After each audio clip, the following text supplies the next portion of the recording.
Today we're going to talk about why Ethereum is on its way to $10,000 and why Warren Buffett and Charlie Munger are brilliant, but they're totally wrong about crypto. I've been an Ethereum fan going back to the original pre-sale in 2014 when it was just 30 cents. With Ethereum over $2,000, that's over a 6,000x return. And I'm not selling, I'm buying more. There are more reasons than ever to be bullish on Ethereum. Let's get into it.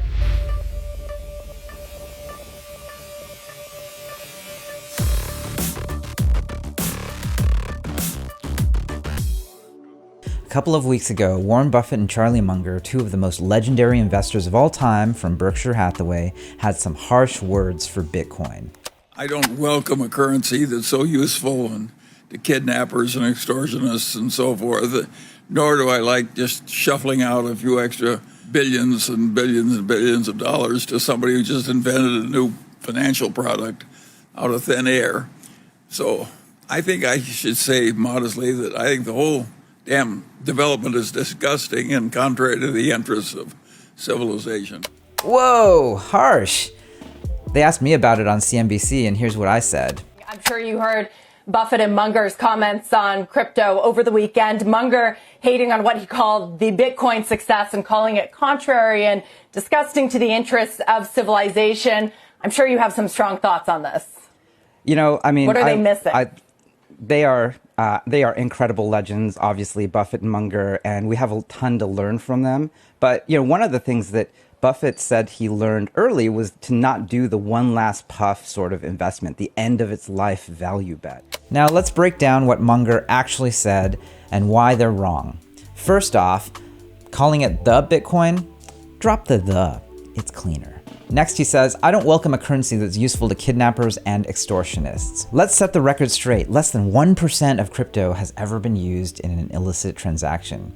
Cash is actually how criminals transfer large sums of money, and if you're smart, you don't transfer large amounts of illicit wealth in an open blockchain that's immutable. You can never remove that record. Everyone can see that transaction, and it's infinitely searchable. 99% of transactions in crypto are subject to know your customer and anti-money laundering regulation. And that's why on exchanges, you can't just buy Bitcoin and send it right away. There are holds and checks that make it kind of inconvenient to do that. And when you do, they know who you are. Finally, Munger says, he thinks someone invented a new financial product. We'll get to that in a moment, but let's first jump back to how Buffett and Munger got started.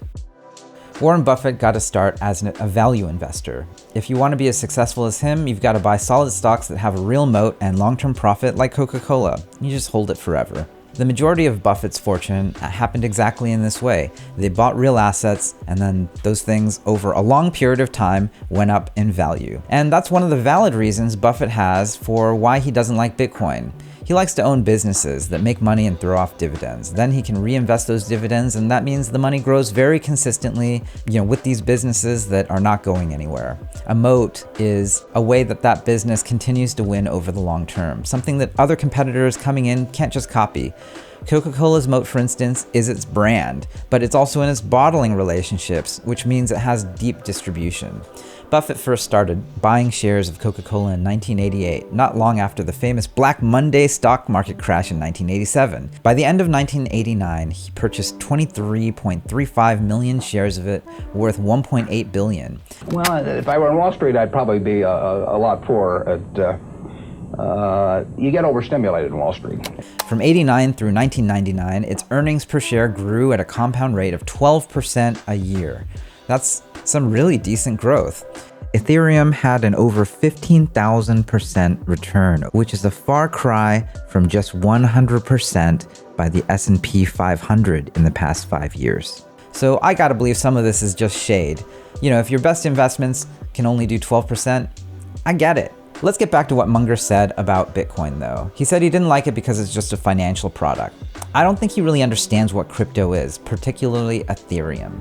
Ethereum is actually programmable money. He's probably only thinking of the first use case of Bitcoin and crypto. Really just digital gold. You can't do much with it except hold it. What's more important for you to realize is that Ethereum is a global decentralized computer that can now be used for a distributed form of every type of financial instrument. Lending, bonds, equity, derivatives, insurance, you name it, it can be done using Ethereum. And as you can see on this website, DeFi Pulse, over $82 billion is now locked into distributed finance, or DeFi for short. This is up almost 80x from last year when it was under $1 billion total. 82x. It's not every day you see something that can grow that quickly.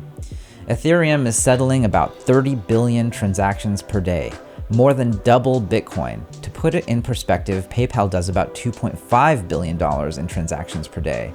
Ethereum does 2x more than Bitcoin and 10x more than PayPal. This programmable money idea is so powerful, it's driving deep institutional adoption.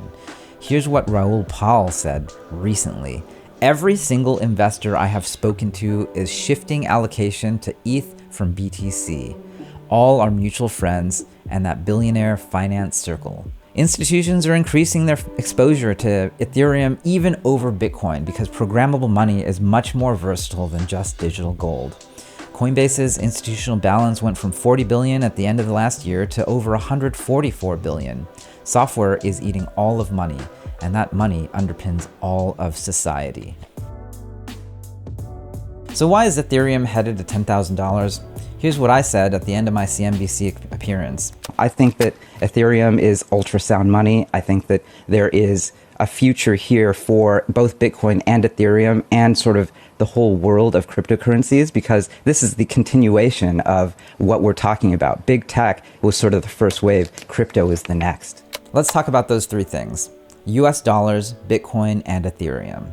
US dollars are unsound money. The Fed can print as much of it as it wants. It's inherently inflationary. Keeping your assets in US dollars is the equivalent of allowing the US government to change the amount of value you own just by creating more of what you already have. That's unsound. Bitcoin, in contrast, is sound money. There will only ever be 21 million Bitcoin.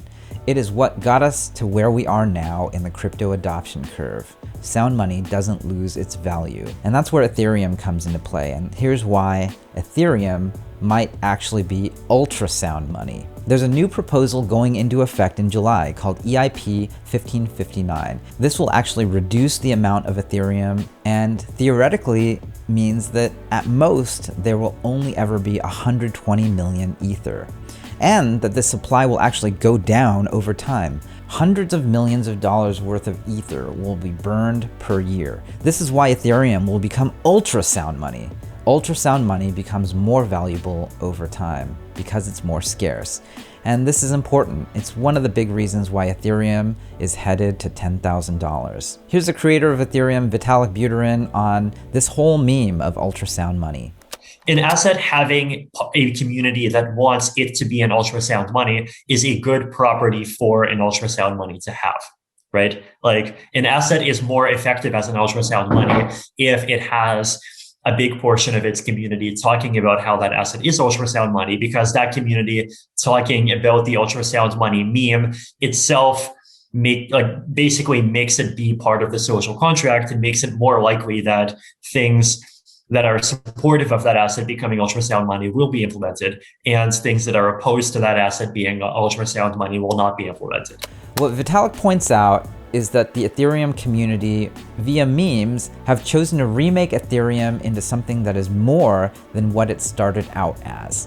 Some people say they like a thing because it stays the same, like Bitcoin. And I get that. I'm still buying Bitcoin. I still hold Bitcoin. But I also like a community that can steer towards being better every single day. That's what I look for in the founders and startups that I fund. And the reality is, good decisions like that can compound.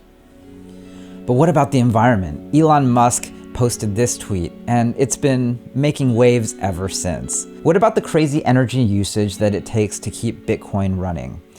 He says Tesla has suspended vehicle purchases using Bitcoin because of fossil fuel use. You know what? This is not unfounded. Cryptocurrencies account for about 0.59% of all energy usage in the world, and Bitcoin alone took over 128 terawatt hours per year to secure using proof of work. To put that in perspective, all of Australia only consumed 192 terawatt hours in 2019. At the end of Elon's tweet, he does mention he's looking at new, more sustainable cryptocurrencies.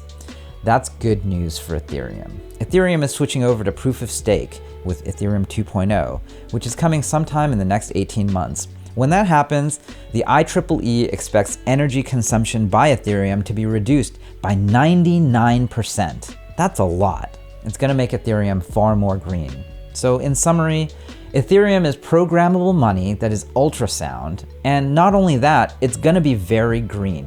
Elon, if you're watching, forget Dogecoin. It's a scam. Bitcoin, I still like you, but I don't think I'm going to buy that much more of you. Ethereum though, for me, Ethereum is the future. Warren Buffett talks about the things he owns in this way. We expect to hold these securities for a long time. In fact, when we own portions of outstanding businesses with outstanding management, our favorite holding period is forever. Thanks, Warren. That's how I feel about Ethereum today. So that's it. Hold on to your hats, everyone. It's not really going to be that smooth a ride to $10,000. And if you're thinking of buying, it's those dips that will be the best time for you to get in. As always, don't buy more than you can afford to lose. Practice some good computer hygiene and stay safe out there. At worst, think about dollar cost averaging. Thanks for watching all the way to the end. If you like this video, please click like, subscribe, and what's particularly important for me is if you click that bell icon. That way you'll always see my new posts when I post them. I'll see you next week.